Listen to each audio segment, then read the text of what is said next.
এই কোরআন যারা পড়বে আমার সাথে কথা বলা হবে। সুবহানাল্লাহ। এত এত নিয়ামত আল্লাহ পাক আমাদেরকে দান করেছেন, আমাদের জন্য না রাসূলের উসিলায়। আমি একখানা সূরা আজকে আপনাদের সামনে তিলাওয়াত করেছি। আমার মনে হয় এখানে যারা আছেন প্রত্যেকেরই চেনা পরিচিত এবং অনেকের মুখস্থ। 114খানা সূরার মধ্যে সবচাইতে ছোট সূরা, এর চেয়ে ছোট আর সূরা নেই। ইন্না আ'তাইনাকাল কাউসার ফাসাল্লি লিরাব্বিকা ওয়ানহার ইন্না শানিআকা হুয়াল আবতার। 3 আয়াতের সূরা। এই সূরাখানা নাজিল হয়েছে আমার আপনার পয়গম্বরের সান্ত্বনা, শান, মান, মর্যাদা বোঝানোর জন্য।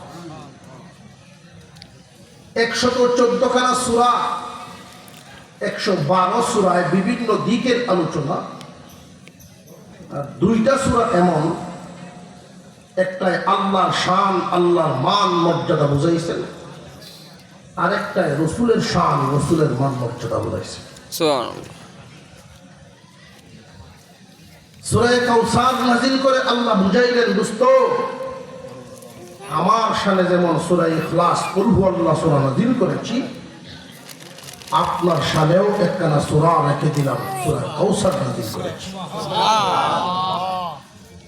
এই সূরাখানা মহান আল্লাহ নাজিল করেছিলেন আমার আপনার নবীজিকে সান্ত্বনা দেওয়ার জন্য। সান্ত্বনা কখন কে কাকে দেয়? সান্ত্বনা তো তখনই দেওয়া হয় যখন মনে অশান্তি থাকে। সান্ত্বনা তো তখনই দেওয়া হয় যখন মন কষ্টে থাকে। ঠিক না ঠিক? ঠিক।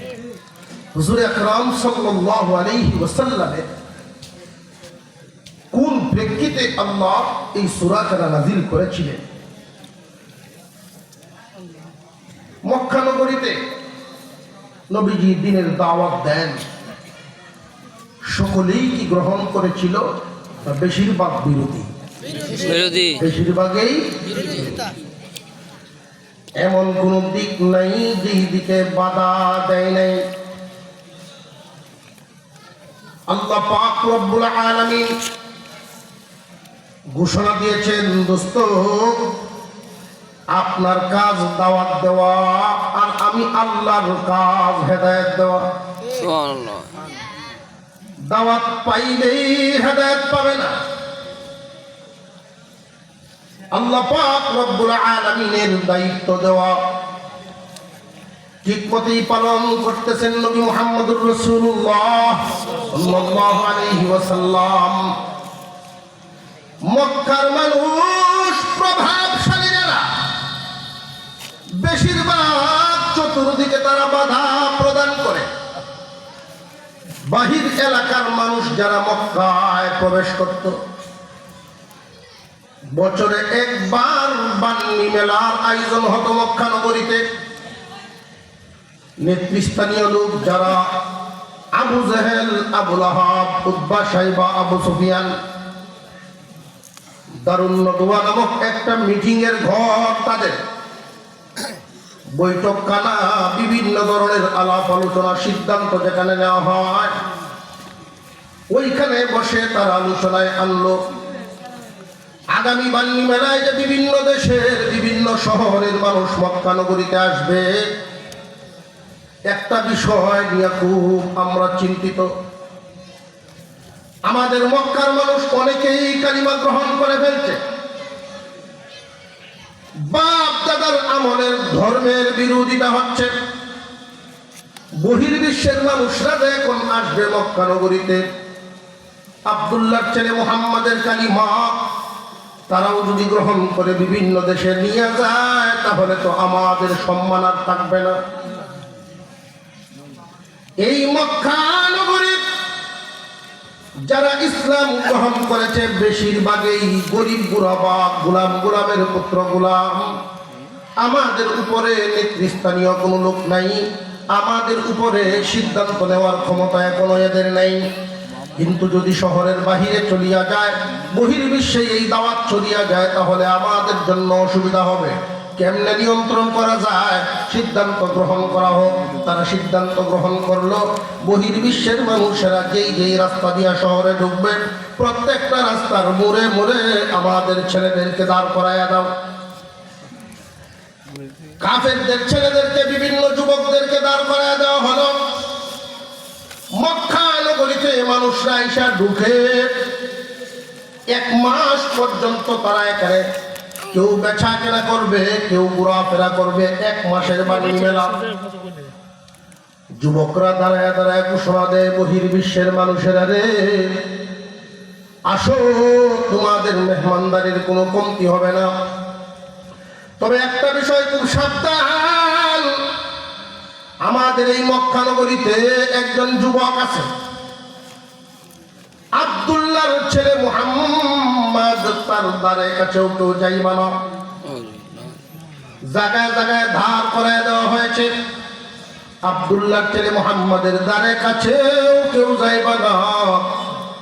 কেন যাইবা না? যে লোকটা পাগল।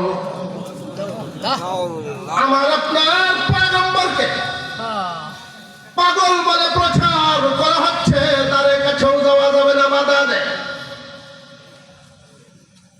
খবরটা নবীজির কান পর্যন্ত আসলো। উনি সেজদায় পড়ে কান্দেন, প্রভু, আমি ইচ্ছা করেছিলাম বান্নি মেলা উপলক্ষে বিভিন্ন দেশের মানুষ যখন একত্রিত হবে, তোমার নামের দাওয়াত সবাইকে একসাথে দিতে পারবো। ওরা আমারে পাগল বলে দাওয়াতে বাধা দেয়। আল্লাহ পাক রব্বুল আলামিন জিবরাইল আমিনকে পাঠায়া সালাম জানান, মাথা উঠান, চিন্তার কারণ নাই। মানুষের মন নিয়ন্ত্রণ করেন কে? আল্লাহ। জিবরাইল আলাইহিস সালাম বলেন, পয়গম্বর, আল্লাহ বলেছেন পাগল বলাতে আপনি কষ্ট পাবেন না। ওরা যে আপনাকে পাগল বলছে, এই পাগল বলাই ইসলামের দাওয়াতের সাহায্য বানায় দিবেন। সুবহানাল্লাহ। মানুষের একটা স্বভাব হলো, যেই জিনিসে বাধা হয় ওইটার আগ্রহ আরো বাড়ে। একজন আর একজনকে কয় মুহাম্মদকে তো চিনতাম না, নিষেধ করে কারণটা কি? তবে পাগল যেহেতু কয়, একলাও পাওয়া যেত না, আর না দেখতে যাইতাম না। আগে যাও, 1-2জনকে নয়, এখন দল বাঁধতে যায়। সুবহানাল্লাহ। ইসলামকে আটকানোর জন্য যুগে যুগে যত বাধা আসছে, ইসলামের গতি তত বাড়ছে। ঠিক। ইসলামের উপমা বিভিন্ন বীজের সাথে তুলনা করেছেন আল্লাহ। একটা বীজ মাটির নিচে রাখলে এটা আরো এমন গাছ দেয়, 10টা হয়ে যায়, 20টা হয়ে যায়। ইসলামকে থামানোর চেষ্টা যুগে যুগে যারা করেছে, তারা হারায় গেছে, তারা থেমে গেছে। ইসলাম থামে নাই, থামবে না কিয়ামত পর্যন্ত। আল্লাহ পাক। আল্লাহ। দলে দলে মানুষ নবীজির সামনে যায়, দূর থেকে চেহারা মোবারক দেখে তারা বলেন, না, এমন চেহারার লোক পাগল হতে পারে না। এত সুন্দর মানুষ। লোক কাছে যায়, কটা কথা শুনি কি বলেন।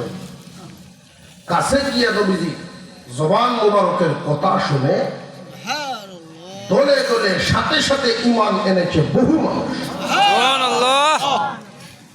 তারা যত রাস্তায় বাধা দিল, সফল না বিফল?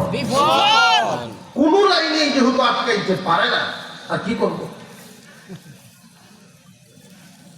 আমার আপনার পয়গম্বরকে আল্লাহ নিয়ামত দান করেছিলেন, মানুষের জন্য দুনিয়ার সুন্দর দুইটা, মাল এবং আওলাদ। মাল আওলাদ দুনিয়ার সৌন্দর্য, নবীজিকেও আল্লাহ দান করেছেন। কিন্তু আমার আপনার নবীকে যে আল্লাহ আওলাদ নামক ছেলে মেয়ে দান করেছেন, মেয়েরা লম্বা হায়াত পেয়েছেন, ছেলেরা পায় না। ছেলেদেরকে ছোটবেলায় দুনিয়া থেকে নিয়ে গেছেন। এই সুবাদে মক্কার কাফের আসিফ ইবনে ওয়াইল নজর ইবনে হারেস, আসিফ ইবনে ওয়াইল নজর ইবনে হারেস জুরে জুরে চিল্লায়া বলা